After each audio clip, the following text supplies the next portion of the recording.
Hello and welcome this morning to Ask Strong Towns Anything, or I suppose depending on your part of the world, it might be middle of your day or even evening. I'm grateful for the opportunity to connect with our Strong Towns members and especially to introduce Carter Lavin, who wrote a fantastic book, If You Want to Win, You Have to Fight, about transportation advocacy, specifically around transit, cycling opportunities, as well as recasting a community vision of what it takes to have good transportation in our communities. We know that one of the hallmarks of the suburban pattern of development is the assumption of auto dependency.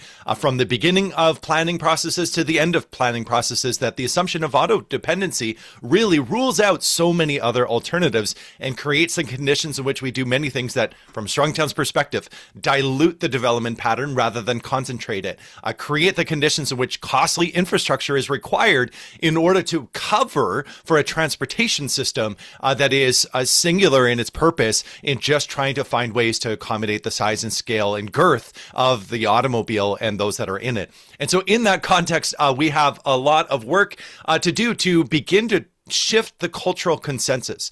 I've explained at times, and certainly anticipating where Carter's going to take this.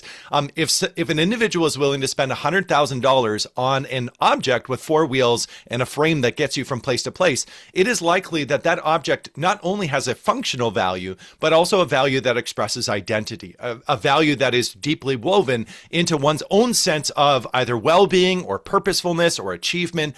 And in so doing, anything that is perceived to be a threat to that in some quarters is going to be a real challenge, not just to some function of how one moves through the community, but also a deeper sort of subliminal question of who are you and what do these people think of you?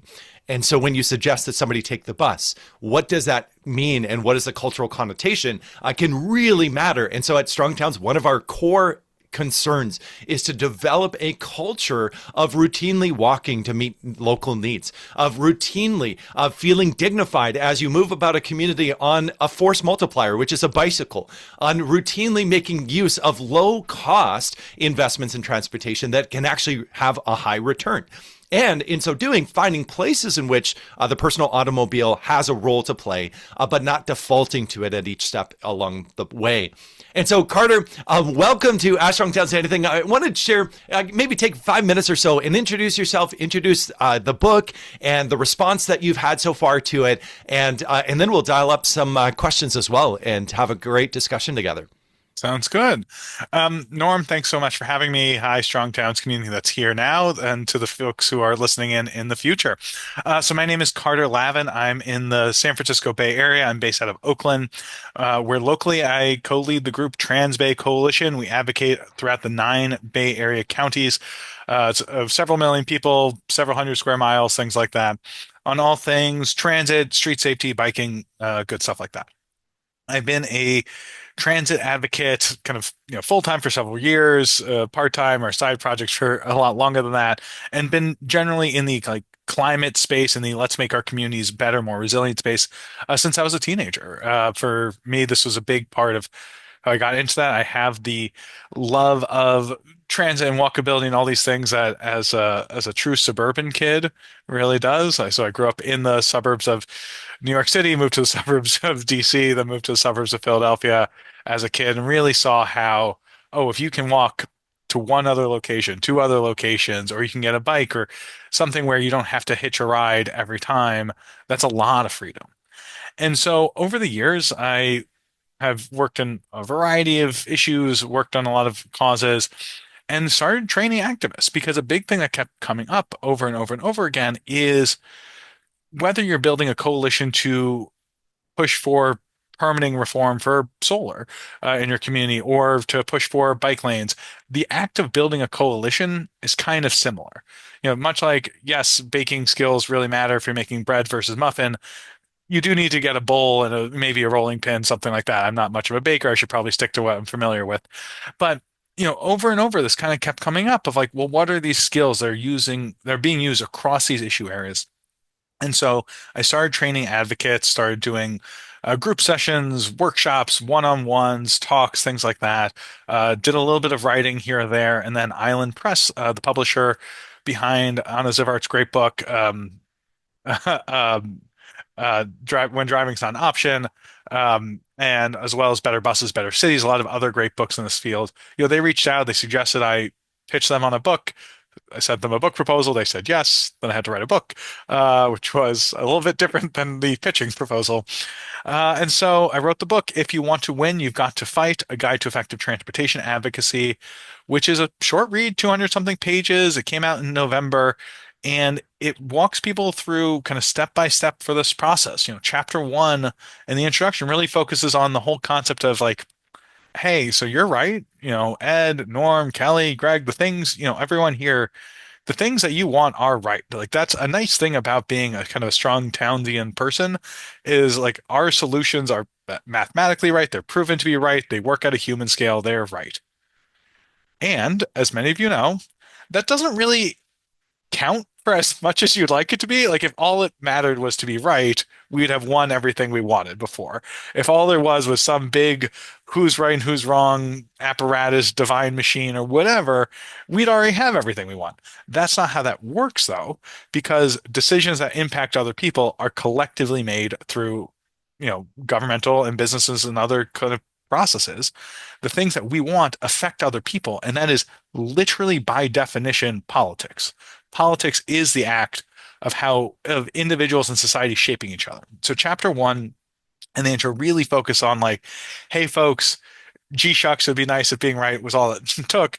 This is all political. And in fact, and this is probably a very controversial thing I'll say to the Strong Town crew is like, all of y'all, statistically speaking, in the United States or North America, are radicals. Like the things that you want, maybe you say you want it incrementally change. The vision you want is a radically different vision than what's happening. Radical means significantly different. The good thing, though, is our society has a lot of really huge issues. It is good to want things to be radically different. If someone is coming to an ER, with a gunshot wound, and you say, "Oh, well, we need to make this radically different," like that is a good thing to be like, "Yeah, we should heal this person." And so, chapter one focuses on that, just kind of intro getting it because it's really hard to win a political fight if you don't realize you're in a political fight. If you just kind of show up with like, "Here's my report." Do I win now? Like you're going to get stomped. Then chapter two and three really focus on how to turn your like general idea, your specific goal into a campaign, into saying, okay, well, I want this thing. What's a city council member do? What's a county supervisor? There's a state legislature? One of my favorite questions I've ever gotten is like, oh, I didn't know we had a state senate. I thought there was just like the one in DC. And kind of recognizing, yeah, all these people have roles to play and all these different visions that you have. And so chapter two focuses on how you navigate that. Chapter three works on like contextualizing this because, as Kelly says, like we have people in from Chandler, not Prescott. Prescott's a different community than Chandler. What you're doing is going to be a bit different and how you navigate that. So chapter three talks about connection and context. Four and five are about how to build out your team, how to not just grow your kind of strong town chapter and work with other folks like that. But chapter five specifically focuses on how to build coalition partners, how to make friends with a local house of worship or a local bocce ball court or a local tennis club. And, oh, the tennis club hates the badminton club. Okay, but they can work together with you on this thing about how there need to be more public bathrooms at the park. How we make coalitions is a skill. That is a learnable skill. No one emerges in the world knowing this stuff perfectly. So chapter five really talks through that. And then six covers a really core essential strategy that happens a lot in infrastructure spaces, housing spaces, transportation spaces of what's called the inside outside game of like the people who are close to decision making, whether that's decision makers themselves or staff or like just the advocates who have the ear and everybody else, like the folks like me who are rousing some rabble in the streets. How do we all work together so that we're pushing it the right way, we're making the right connections, and we're backing up our allies? A lot of times, folks, particularly in this crowd, I'm aware I'm being recorded. Folks in this crowd, like there's probably someone in a city government or local government who you like, who likes you. You might even be that person, and that's amazing part of access to have. They don't have a magic wand.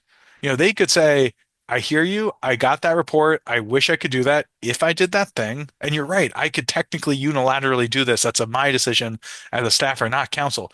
If I do that, council will create a policy overturning that. So I'm just going to fly under the radar and saying, okay, well, your role then is create political conditions so that they can do that. And that's inside outside game. And there's a lot to that. It's a whole chapter about it. 7 talks about tactics. So everything from passing out a flyer to hosting a protest to delivering the coalition letter to the elected official and escalation. So what do you do when you did a bunch of stuff and it didn't really work or you didn't get the results? Like, okay, how do you escalate? And most importantly, in chapter 7, we talks a lot about how to evaluate a tactic because one of the big things that causes tensions within groups, whether that's a strong town conversation or other groups, is people say, well, what should we do? Should we do this? Should we do that? And a big secret about tactics is they all work. They all produce results. The question is it the result that you want? Is it within your capabilities? And is it just the result that you want? So, for example, maybe your group has been telling your community, hey, we need to slow down Main Street. The Main Street's too wide and it's really dangerous. And then maybe something terrible, terrible happens. And okay, the blood's on the hand of the mayor. If they just did what we told them 3 years ago, that wouldn't have happened. Someone says, well, why don't we fill balloons with red paint and throw it at the mayor? That'll get attention. It will get attention. That is not wrong. Like that won't not get attention. And someone else in your group will say, well, why don't we write a sternly worded letter? It's like that will also do a thing. The question is, what are you trying to do? What are the costs? What are the benefits? And chapter 7 walks through that. And then lastly, in the conclusion, it talks a bit about how to incorporate this into your day-to-day life, how to avoid burnout, just the fact that this work never does end. There's never going to be a part where someone will be like, yep, Walla Walla, Washington is as strong as it can ever be. We've fixed everything. It's utopia. Pack it all up. No one's ever going to push against this. Like that, there's no end, which is on the one hand amazing because it does mean you can plan for multi-years. You can do, okay, you lost that fight this year, try again next year. There's always that. Downside is there's as much advocacy in the world to do as you feel like doing. And once you start doing this and getting good at this, it becomes easy to keep doing it. And that lends itself to be like, oh, what about this whole work-life advocacy balance thing? So the conclusion talks a bit about that. And it's been really great. The book came out in November. It's been a few months now. People seem to like it a lot, which is great. It would be extremely devastating to put so much effort into something and people are like, eh. And for me, something that I really love is that, there are teenagers who are reading this who are like, oh, okay, cool. Yeah, we don't get taught this in school. And there are people who are reading this who are in their 50s and 60s who have been doing advocacy for years. And they say, oh, chapter 6 was really helpful. Like I've been doing this inside outside. I just never had the vocabulary. And now I realize like, oh, that kind of dynamic. It just kind of helps people like name it and see it. And it's been great seeing people give it as a gift, both from some people saying, oh, hey, my niece really likes trains, so I gave her this book so she can get more trains in the world. And there's been a few instances where I've been told someone's like, hi, local advocate, you seem to be having a hard time being a coalition partner. Here, this might help you. Which I think is a loving gift, maybe not a passive aggressive one. And so it's been cool seeing it like work its way into the world across this country, people in Portugal and Australia and Canada and things like that. And so, yeah, it's a great honor to be able to chat with folks about this. And I look forward to y'all's questions. And that was me talking at you for a very long time. So, Norm, I'm excited for what questions folks have. Yeah, I love it. And I love the idea of giving somebody a book and a breath mint and saying you probably need both, and just helping them along. And yeah, I find it fascinating.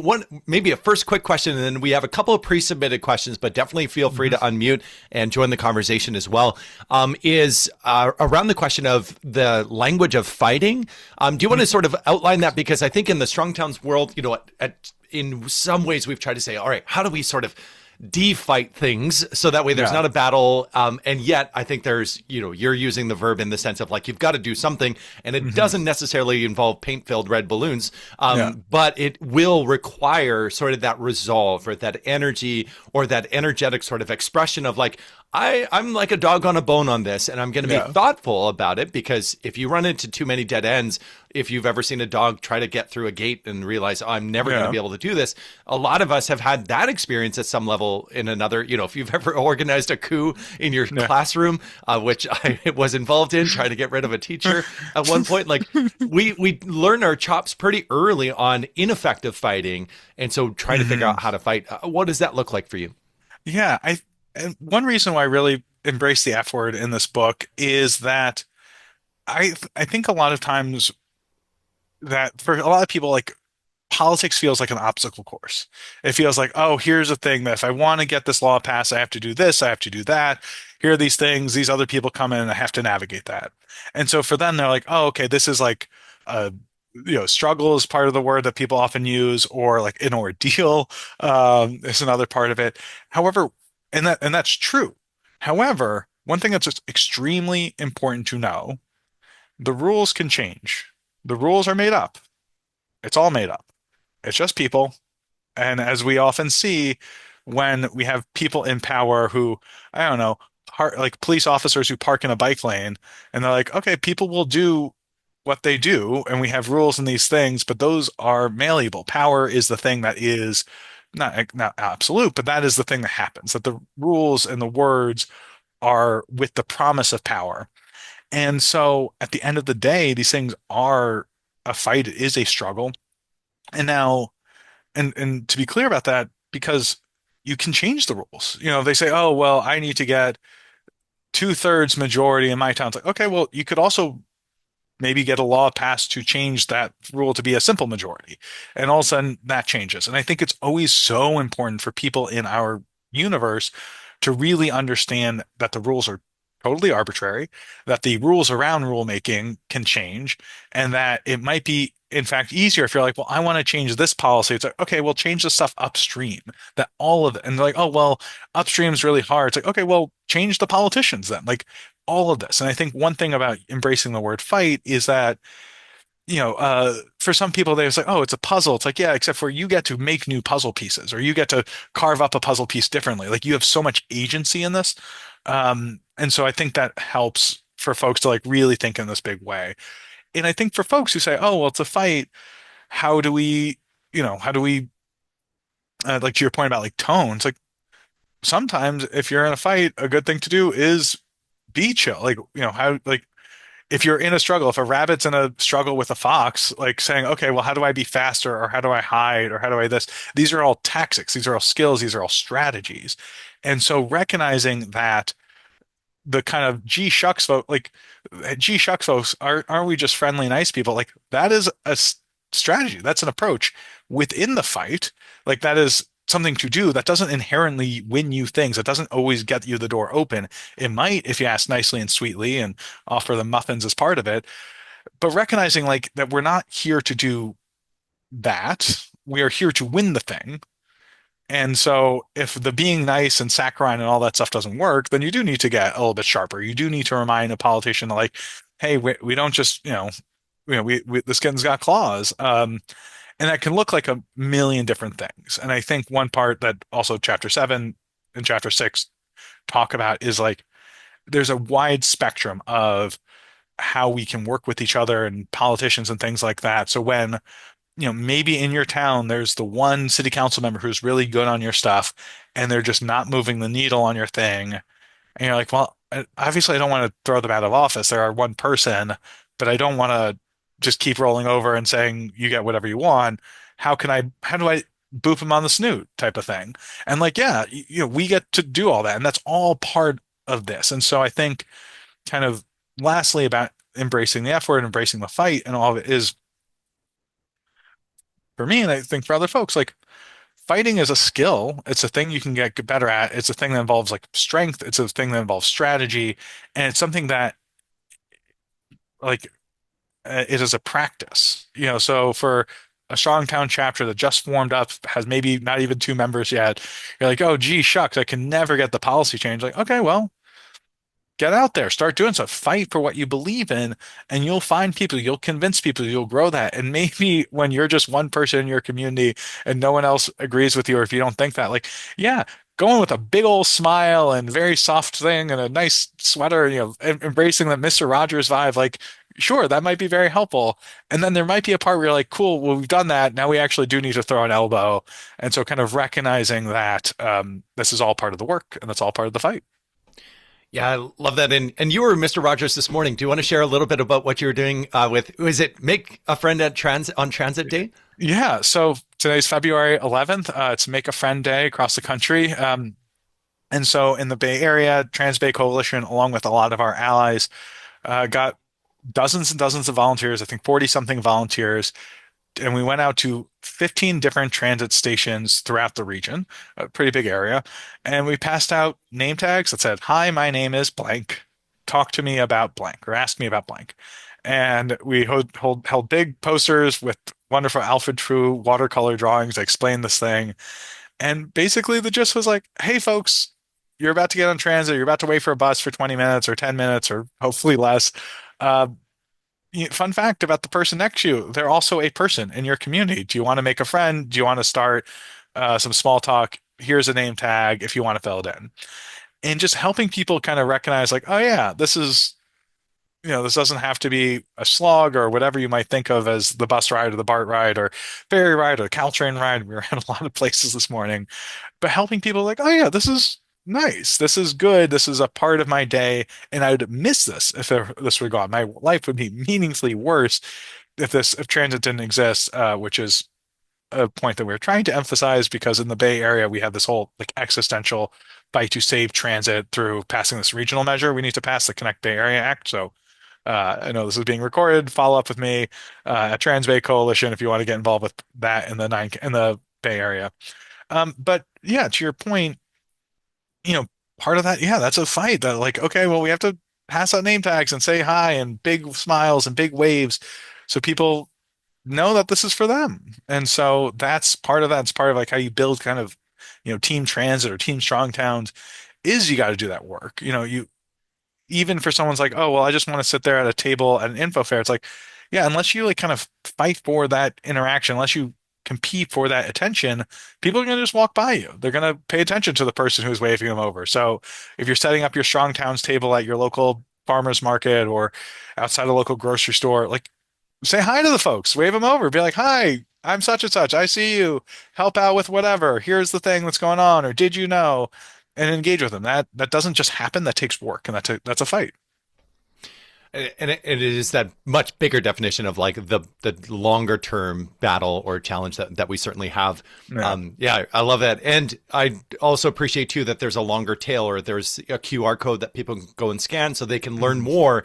But the good thing happens without having to go and visit a website or things like that. I think Yeah. there's a ton of value. So yeah, here's the book. If you want to win, you've got to fight. It's a fantastic book. I want to pick up a question from Donald in North Carolina. He said, I want to hear about local or state campaigns around safer driving. So this is in the, Donald has submitted this, but he hmm said, we've got campaigns. Is there anything that we can do on this? And I wanted to tie that in with like transportation advocacy broadly, and maybe sometimes the redirect that we can use even in spaces like this to talk about like, hey, not only is safer driving at safer speeds necessary, but it actually gives rise to better transportation. So it's a little bit of like, where does our Yeah. priority lie? But do you want to take up Donald's question if you can?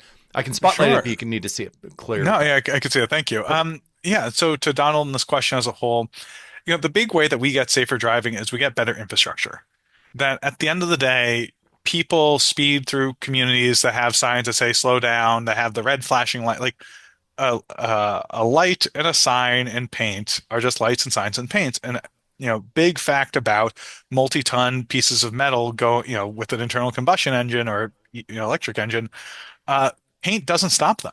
Yeah. Lights don't stop them. Light is in fact very famously not it's a powerful source, come from the solar industry, but like light's not going to stop them. And so people might have all the best intentions in the world. Like one of my controversial opinions, people who are faster drivers aren't morally evil people. Like they're not waking up saying, "Wahahaha, how do I make the world a worse place? How do I threaten children?" Maybe some of them, there might be like a handful of people like, I like my car go vroom, vroom, vroom. And those people and people who are like, oh, whoops, I was going 5 miles an hour faster. I was not paying so much attention. It doesn't matter how much of a educational, how many pamphlets, how many of that, because if you're not engaging with them at that moment, if they have the ability to do it, they're going to do it. I think the way I think about this a lot from a safe driving thing, and I like the point about seatbelts. I think about the press for safe driving. I think a lot about the press for flossing. At the end of the day, flossing is one of the easiest, simplest things that we could all do for our health. Fairly cheap, fairly straightforward. We've all been told to do this a million times, and it's something that's like a third of people just don't floss at all. And and it's like, okay, well, how do you have it like magically appear in a person's hand at that time of day? And so a thing about safe driving, this is why we really need to focus on safe infrastructure. And a key part about this is that in a lot of communities, there are really just a handful of like really bad locations. And when you're trying to build a movement or get people on board, being like, look, I'm not talking about changing everything in the world. I'm saying like, do you see this spot? See how the last 50 people just drove here through maniacs? Like, that's not because they're all bad and the next people like you might drive through that. Like, people drive poorly. It's not something we're particularly evolved to do well. Um, but you're like, we need to fix this intersection by a neck down or this or that. Or maybe you just say, look, I'm going to get a bunch of people to say we need to fix this intersection.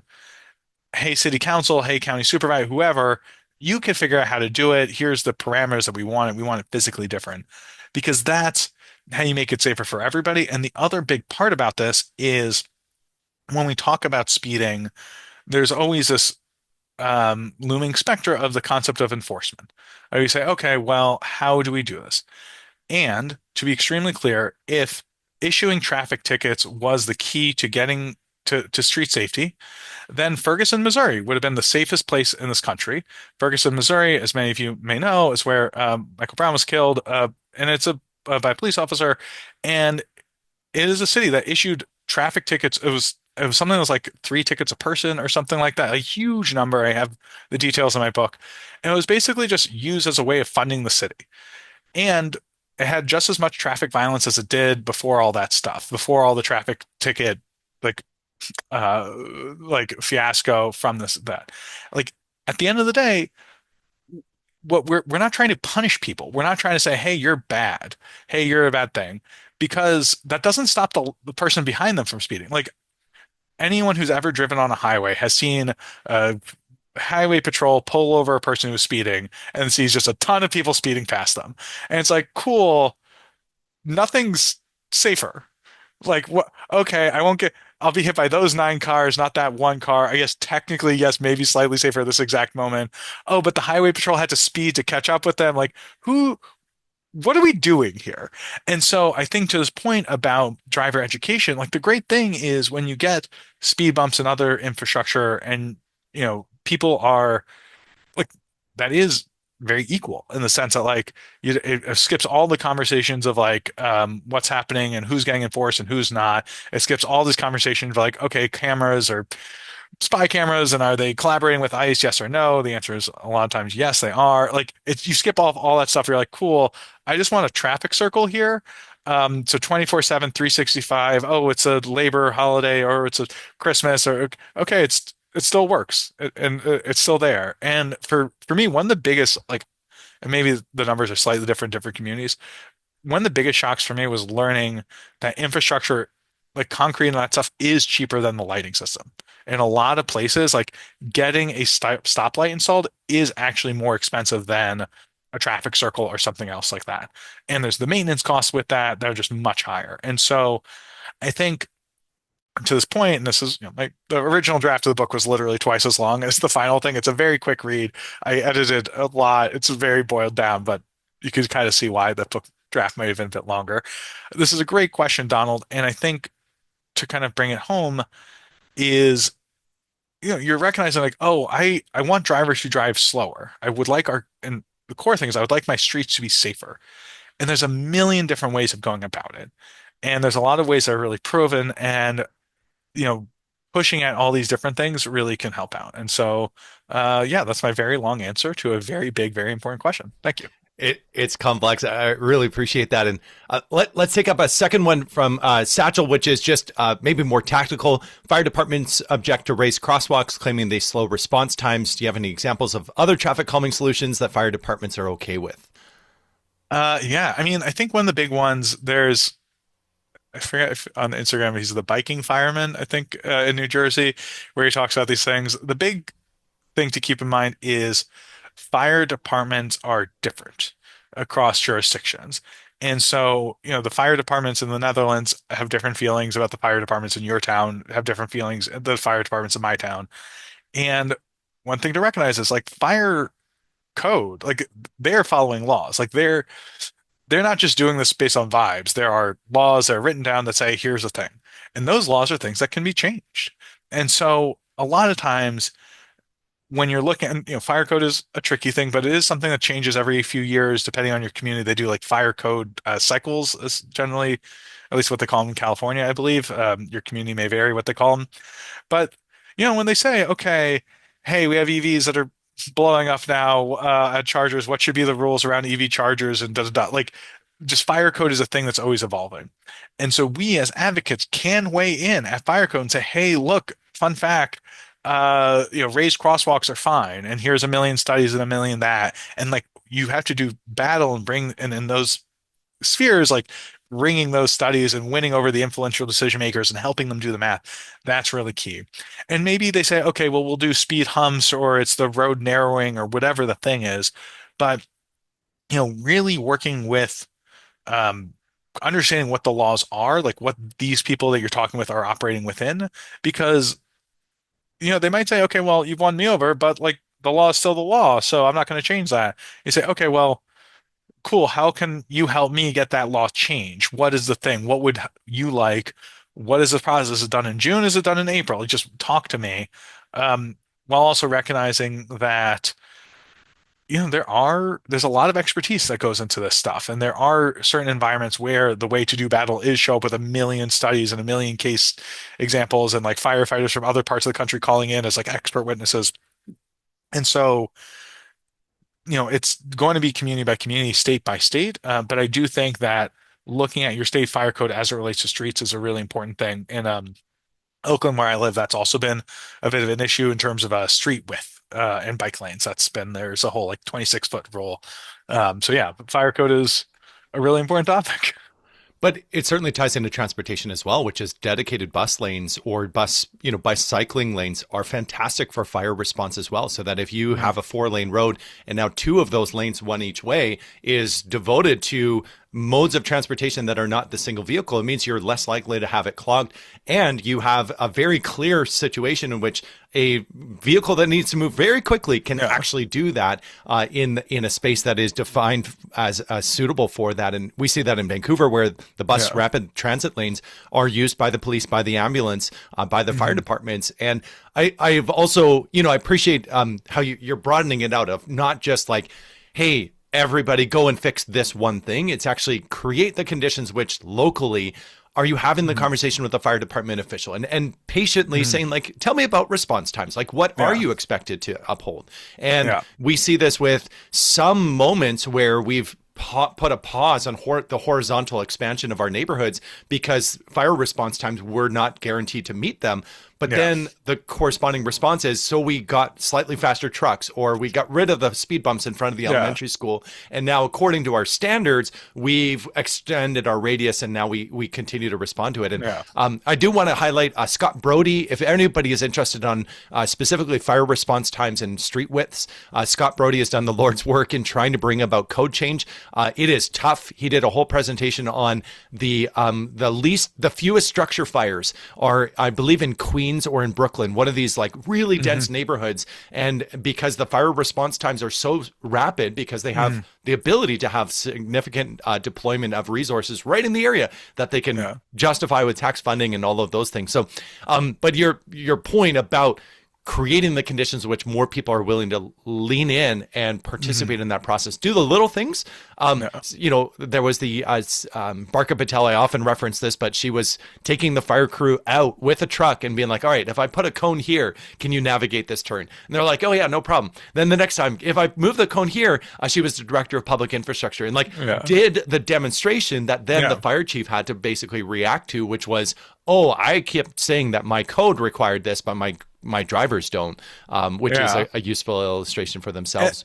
and that's, I think, also part of the like kind of fight concept of like, look, you're digging in at all these things. And the other part is like, sometimes you need to push really hard, and sometimes you just need to like apply gentle pressure on a consistent process to be like, oh, okay, so on these corridors we can't touch it. Sounds like on these other corridors you couldn't care less because you're fine. Does that mean we could do that there? Like what, just I think of that sometimes as a little like kind of positively mischievous. You might think of that as like a good doctor is like, oh, okay, so your elbow hurts if you do this. What about if you do that?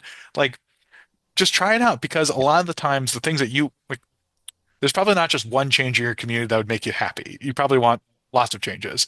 And so if you go and you say, okay, we're talking about this, and they say no, you say, okay, well, what about this other thing? Like, how do we work on that? And one example that is a little bit more out there, like I bet a lot of people here are very frustrated by how loud cars are. Like, Yeah. there's this whole thing, and Strong Towns folks are pretty well informed, so short version is cars get more insulated, so fire alarms have to get louder, which means if you are not in a car, your life just gets so much worse because everything else is getting louder. Seems like maybe if we were to do a bunch of work saying like, hey, cars can't be this like soundproof box, and there should be some state law or federal law around sound permeability or whatever we call it, Mhm. and say, hey, fire departments, would you sign on to something saying supporting that? They're like, oh yeah, that actually would be nice because we're just honking and the guy just like in their Tesla with their sound blasting and their Cybertruck couldn't care less. Like, cool. So we made a friend with the fire truck people, and then the fire truck people recognize that you're not just someone who's trying to make their life worse and delay fire time. You're working with them on all these different things. So they might not want to work with you on the thing you want to work on first and foremost, but you want a lot of things. They want a lot of things. Find Yeah. where you have connection. And I think what stands out too is it's not requiring tech to do it because this is maybe Peter Norton has written a book on autonomy and sort of the myth of sort of the future of like the self-driven car and some of those elements. But you don't need a tech solution to stop your radio. You just Hmm. need a permeability of sound. Or my personal thing is I think every manufacturer of a car should be obliged to make the horn blare inside the car as well as outside the car. It would dramatically reduce the amount of Yeah. time that people spend laying on the horn because Yeah. you'd be like, oh, wow, I am really vocal right now. Like I'm really Yeah. feeling it. And it would have an immediate reduction in one, probably horn volume, and then two, the other ways in which people choose to use it. But I want to pick up a question around in Provo, Utah. This is someone saying, hey, how do I influence more people to ride bikes or walk within suburban neighborhoods? So using multi-use areas that are connected to the neighborhood, they recognize there's already the tools necessary for them to be able to use this. And I think there's a transit sort of application too. Sometimes that bus definitely runs right by your doorstep or right through Yeah. your neighborhood, and yet people are loath to use it. Maybe address some of the challenges around perceived threats, what's perceived to Mhm. be scary, and then sometimes the incomplete infrastructure that actually justifies why people pause or don't hold themselves back from using this. Yeah. And some things I want to call out, particularly in this question, is you talk about like fundamentally you're saying like, how do I get someone to do something that they think of as scary, or they think of as loud, or they think of as uncomfortable? And just a reminder, people do things that they find scary and loud and uncomfortable. People jump off of bridges. Like people do all sorts of things for fun. And the big thing is fun. That if you say, hey, fun and like, I'm not saying, hey, tell them if all your other friends jumped off a bridge, would you? But like, statistically they would. Like, if you're just like, I'm going to do fun, I'm going to host a bike party, I'm going to host a glow roll, I'm going to host a world naked bike ride day, I'm going to host a whatever, and be like, do you want in? Here's a bunch of fun. The only price is here's a bike. Oh, you don't know how to bike? Let me teach you, or here's this thing. Because I think another part about this is, you may say, hey, come rollerblading with me. You're like, I don't have a pair of rollerblades. You're like, oh, but rollerblading is great. Cool. Still doesn't change the fact I don't have a pair of rollerblades. It doesn't change the fact I don't know how to do it. And you just might do all this stuff. And so in your community, a big part is recognizing maybe you do need to like get a lender bike and say, hey, I'm going to just take friends out and say, hey, I'm going to teach you, or we'll do this fun thing, or whatever it is. And the cool thing about our world and strong towns and street safety and bikes and walking and transit, we're on team fun. We're the fun people because we are doing stuff that's inherently with other people. We're a very social species. We're doing stuff that is interesting. We're doing stuff that is unencumbered by a multi-ton thing. Like the least fun part about driving is parking. And every time you drive, you have to park. That is like an inherent part of that thing. And so ramping up the fun. And this is part, I talk about this in chapters 2 of the book specifically, is like the taking it as a culture fight. So if people say, oh, this is scary, this is stuff, and like maybe there's the infrastructure saying it's not that bad, like make it fun. Maybe what you do say is, I'm going to get a crowd of people in there, it's 50-year-old plus singles, mixer thing, or this is 20, whatever. It's like, oh, why are we doing this by bike? It's like, because I want to do it by bike. They're like, oh, why am I joining? It's like, because you want the other thing. Like, oh, we're going to 5 different chocolate shops or 5 ice cream parlors, and we're going to have the biggest Sunday in the world doing it by bike. Do you want to come with? They're like, wait, why do I have to do it by bike? It's like, because that's what we're doing. That's part of the thing. You could drive, but then you'd be that weirdo who didn't join us for the bike ride. And so like we get to make our own fun and we get to make something that people want to join in at. And so I think that's a big part of it. Um, the other part also just to the point of like your this question about like neighbors and talking to folks, sometimes you're the wrong messenger. For me, I have to remind myself of that because I'm like, Mr. I would love to chat with everybody. Some people, they see me, I wave, I do the big smile, and they're like, this guy, too many words, too much enthusiasm, too much positivity. He wants me to feel a different, no, no, no, no, no. And like, it's fine to recognize that you might not be the perfect person to get that particular person to change their mind. Like, you might not be the person to get your relative to change their mind, but a total stranger saying the exact same thing you did might be a better thing. And so part of this is recognizing that it needs a lot of messengers, that needs a lot of stuff. Maybe it's, hey, after church on Sunday, we're going to go for a bike ride, or hey, we're biking to church. Someone's like, oh, well, I don't want to get sweaty. It's like, okay, this is casual church Sunday, and it's about the like I'm going to partner with the faith leaders about this type of thing. Like, there's a million different opportunities, and I think one thing that I really encourage folks to think about, which chapters 2, well, the whole book really talks about, is we already don't have the things we want. You already don't have those people biking. So if you try 6 things and they didn't work, now you have 2 things. Now you still have the thing you started with, they're not biking, and now you have the knowledge that those 6 things and the exact way that you deploy them didn't do exactly what you want. But you probably get a lot of other info and you probably get other results. And so experimenting, trying, not being afraid to be a little bit goofy and seeing what happens. Yeah, that's fantastic. And I think what definitely want to take up, if there's any questions here, we've got a couple of our local conversation group leaders, Colin shouting you out, Kip as well. If anybody wants to jump in, feel free. I realized I asked my 3 questions, or the submitted questions. We had a great conversation about it, but if anybody's got other things that are standing out.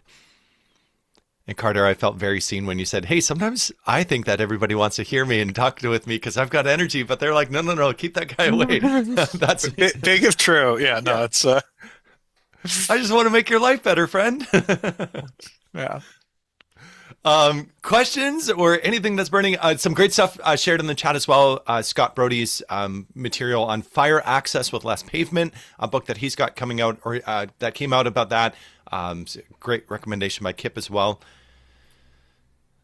Norm, yeah, I got a thought. Mm-hmm. And of course, this is fascinating. And what I have to then bring to it is the fact that I'm in a small community. And so there are a lot of differences because in a large community, and I graduated from high school in Mill Valley, so I certainly understand the Bay Area.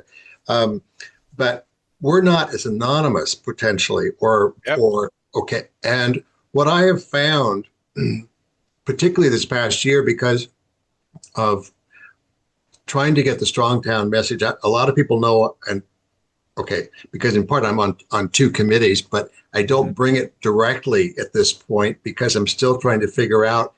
It's more important because you're the advocate to us, to figure out how we address it in our community. And Hmm. also, we don't want to bring blowback on the Strong Towns name. And so I am pretty low key, but what I have found, this is kind of funny thinking about it because it's part of whether um, you're standing out on a platform at a BART station or on a busy corner. I find that I'm walking around town and people are smiling at me and I have no idea who they are. And I'm going, I'm taking it like, well, maybe they've heard me talk someplace. Yeah. And because most of it's recorded at a city, county, or port Yeah. meeting. Okay. So I'm pondering that right now because it intrigues me that kind of with what you're talking about is you just kind of figure out this a quiet way to start, let's use the term infiltrating, so to speak, Yeah. positively, that and then after a while you then step back, go, maybe now's the time to do a little bit more of something. And another thing you Yeah. talked about, I want to look at your book because you talked about one chapter. I was out in the kitchen fixing some food, but I think you mentioned one of the chapters was about terms and definitions. Yeah. So, I love that.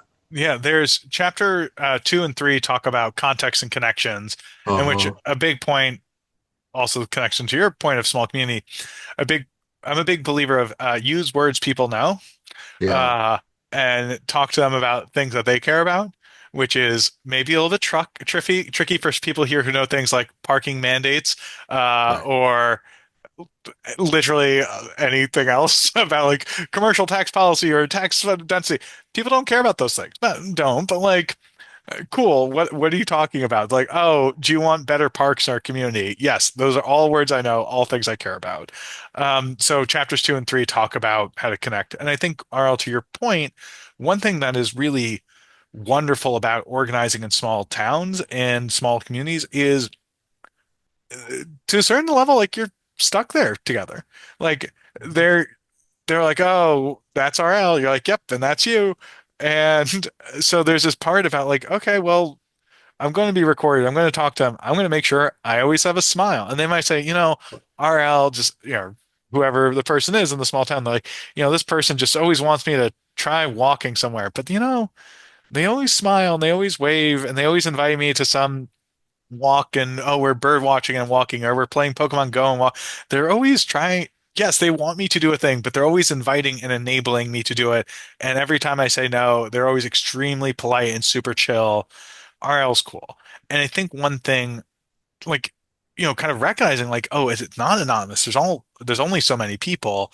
Then you Mm, really get to slow it way down and say, okay, so it's really about, how are we doing today? Oh, they said they like banana nut muffins. I was passing them a flyer at the grocery store. They mentioned something about bananas. I made them banana bread. Now we at least talk about that. And they think of me as the banana and parking guy. Cool, that's two things. And like, the cool thing also about small towns, which I think we see a lot in the strong towns world, when you like see a post of some town that maybe you haven't heard of does an amazing cool thing that you wish your town had. You're like, oh my God, how'd they do that so quickly? Like the stuff that we want is fairly straightforward and easy and generally low cost to do. The hard part is getting enough political consensus to make that happen and withstand any blowback. And so if you view your work as like, oh, okay, I'm going to kind of consistently push on this whole, here's what we should do, but also just be charm offensive of like, hey, folks, we're going to do, we're going to be at the parade, or we're going to have a movie night, or we're going to do all this stuff. And especially in a small town, like if you make yourself like the social coordinator, then there's plenty of people who are like, look, I don't care at all about the strong whatever thing, but man, that person really knows how to organize a bingo night. And you're like, yeah. And one thing I just want to also explicitly name is, some of you might be thinking, wait a minute, this sounds like some VFW halls, or there's some church groups that do this. And like, yeah, other people organize in small towns all the time.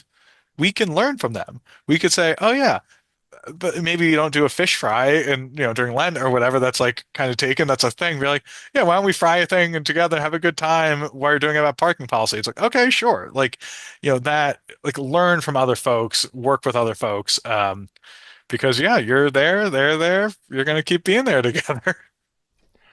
Yeah, it's a great point that, churches don't have a corner on singing and gurdwaras don't have a corner on, sharing meals together. There's the recognition, like there's a broad number of common activities that we can definitely engage in.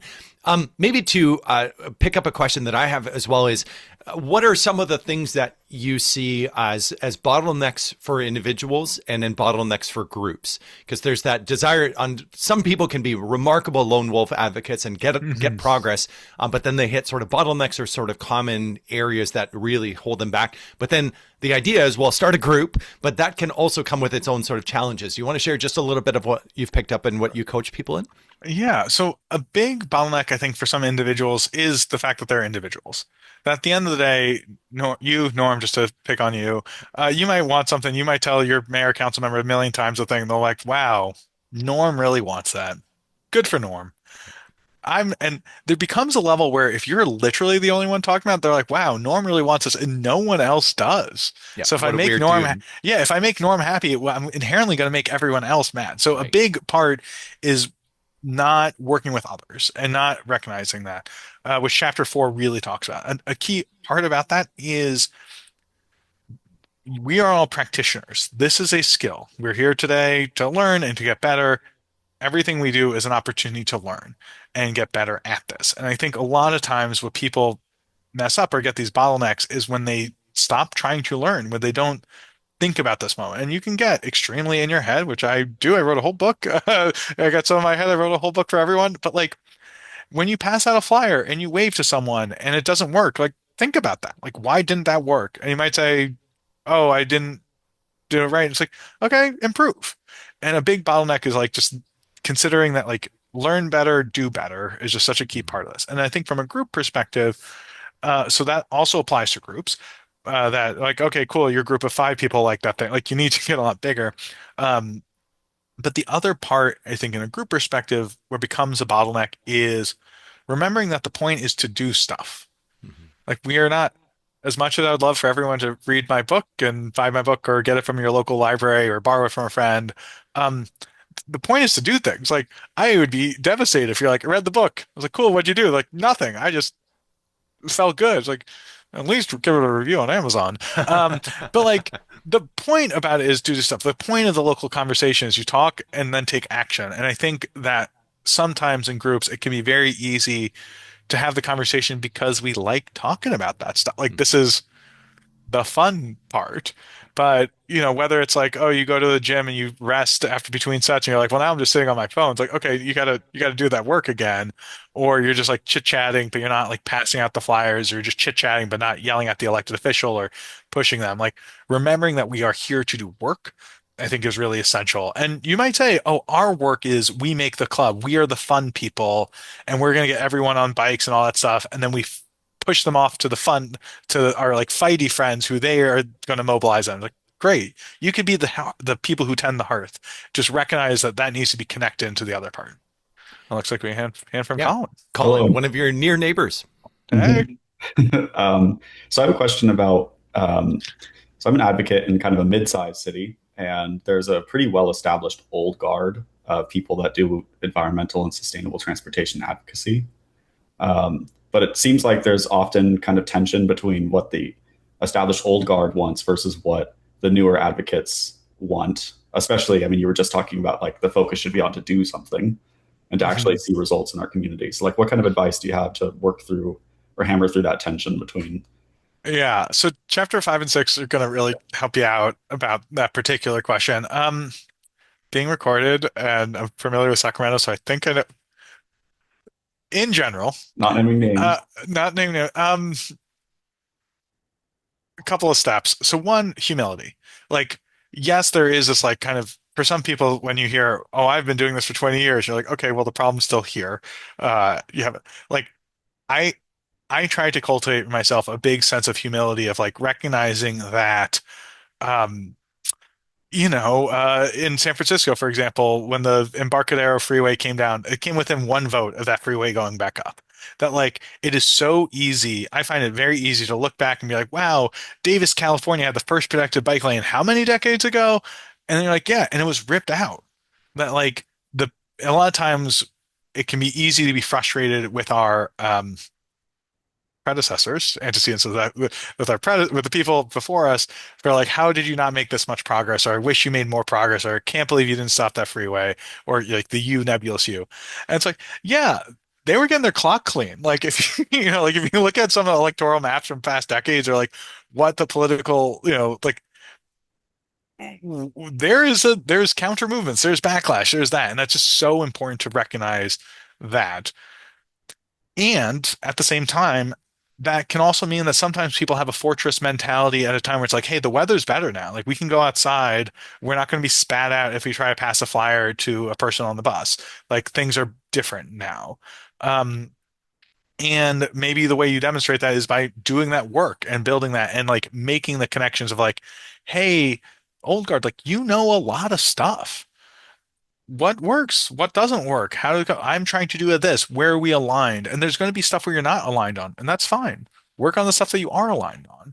And that's the other part of like this of like particularly for kind of an old guard thing, they might say, oh, well, it doesn't make sense to do X, Y, and Z. You say, oh, why is that? It's like, well, you make a group, there's the maintenance costs. Like for one, like really don't like maintaining a blog. I generally advise groups against maintaining a blog because then you have to keep it up and it's a whole thing.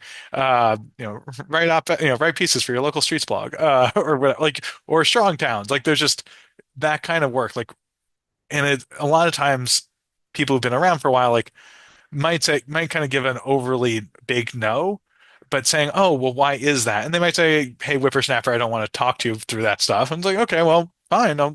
I'll do a thing and I'll learn. But much like kind of RL's point, like the about small communities geographically, the political advocacy world is a small community. Like the fact that even in this big call, I'm like, oh, I think we're kind of maybe talking about the same people. Like it is a small world once you're talking about like the world of the politically involved people in your region, your whatever, who care about these sets of issues.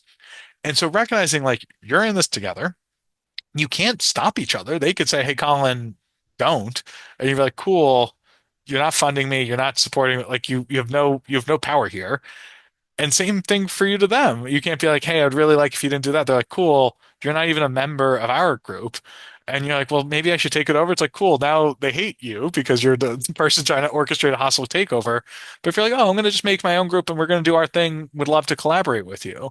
And so recognizing that they're potential coalition partners, that they know a lot that we don't, that we know some stuff that they don't, coming in with humility, coming in with some energy. And then like, I think lastly, because in 5 years, because time doesn't end, in 5 years, you're going to have new people who come up and you're like, who's this? Who are these punks uh, doing this stuff? Don't they know I tried that 5 years ago? Or why are they mad at me? Like, why are they mad at me about this situation? Don't they know we spent 5 years doing this? You're like, oh yeah, this is an intergenerational, and not even like in the age conflict, just like of people in the space.